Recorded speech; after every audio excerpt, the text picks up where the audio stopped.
Sabrina from Campbell's Freedom Farm. And let's talk about all the supplements, all the vitamins, medications that we take, not only for our bone health, our eye health, but what's really scary, some of the degenerative diseases. And can you imagine just taking one little golden berry for these things? That's right. The golden berry, which we're going to plant today, is so high in vitamin K that it really supports your bone health. It's got, obviously it's orange, it's beta carotene and lutein for your eyes. But what's really interesting, it's got an assortment of polyphenols. Now, what does this mean? It means it helps prevent its neurodegenerative diseases. And normally, foods that help with that are in the nut family, such as flaxseed, chestnuts, and more. But this superberry is high in these polyphenols, which is really interesting. It's out of the tomatillo family, very closely related. I have some still stored in my basement. Same size, so I wonder if the tomatillas have the same properties for health. But let's talk about planting them. So we're going to plant these, and actually 3 ways. Now, I bought these, every year I do this, from Trader Joe's. I don't know if they're organic. It doesn't say organic, so I assume they're not. But they always sprout. These are so easy, and you could grow them as perennials if you bring them in, you know, in a container, grow them in a container, or you could just plant them out and that's it. Now, they're related to the tomatillo, and you know how I feel about tomatillas. This beautiful husk, this is one of them that I store. It's got the same sticky feeling as this. It's a very close relation, except it's more tropical. It's got that wonderful tropical flavor that we have ideals for in the fall for our cooking. So let me show you what I'm going to do, how I'm going to plant them. So you're going to get dizzy again. Okay, you know how I'm into experiments. Now, to sow these, I have soaked these in hot water for 12 hours. And let me tell you, they really soaked it up. It's just like a seed from a tomato. I'm going to put a little water in here and get a little more out. And all I'm doing is just spreading these in. Okay, see that? Don't worry about mixing them around, really, as I do that. And then each one, I'm going to lightly cover, roughly about 1/4 inch.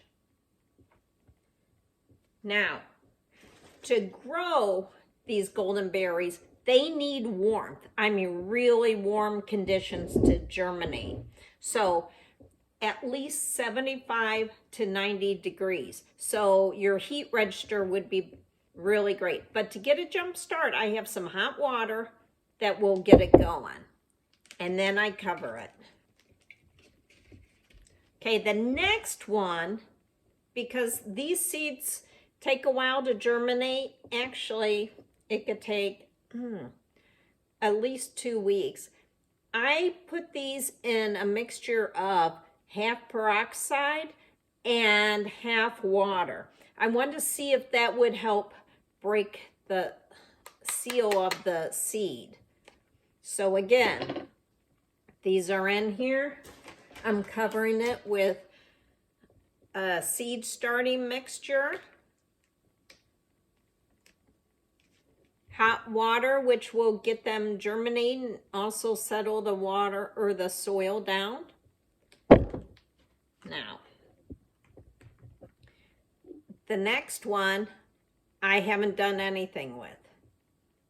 These are the inside of them. See all those seeds? Just like a tomato or tomatillo. So all you do is kind of squeeze them and get the seeds out. Now, I wonder, you know, when they were talking about the polyphenols that protect you from the degenerative diseases, and it's usually found in nuts, I wonder if it's in these seeds, which makes you wonder, is it tomatillo or tomato also loaded with these? This one is just a plain one. And again, let me stir it.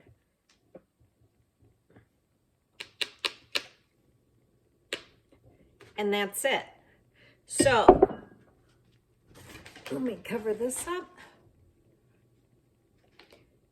Now, just like my strawberry seeds, and I'll link that, I didn't waste any time showing you what I filled it with, but basically I did about 3/4 of compost and the rest seed starting mixture.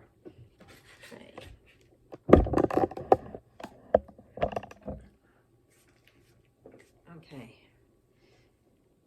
All right. So these are so easy to start. You could order these seeds from, let's say, Baker Seeds. By the way, I'm really impressed by them because they had a 1-day, all proceeds would go help with the earthquake that we just had with Turkey and everything. I mean, how devastating. So good for Baker Seeds. So anyway, these are so easy to start, so tasty. And what else is great is that it's got this, well, everybody has a different feeling. I feel like it tastes like a mango.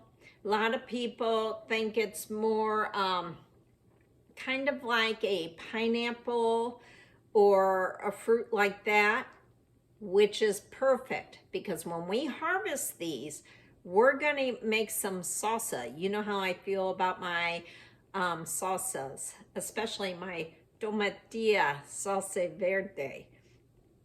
I guess it's not gonna be verde, it's gonna be orange. So we're gonna try with that. Now, how to grow these. Hot temperatures, full sun, just like a tomatillo. It wants out there. Well, even hotter than a tomatillo.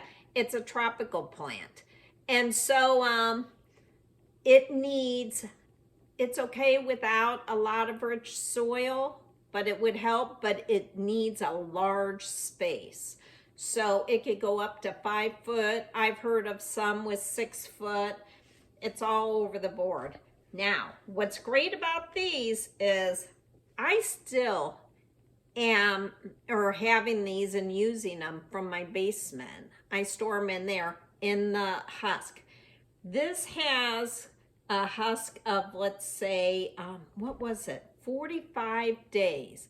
And my tomatillo's in the husk where I did nothing, it's way past that. So this is a good food staple for the fall and the winter. But let me know if you try this. This is Sabrina from Campbell's Freedom Farm. And think of growing your golden berry, which is a great vitamin. Have a great day.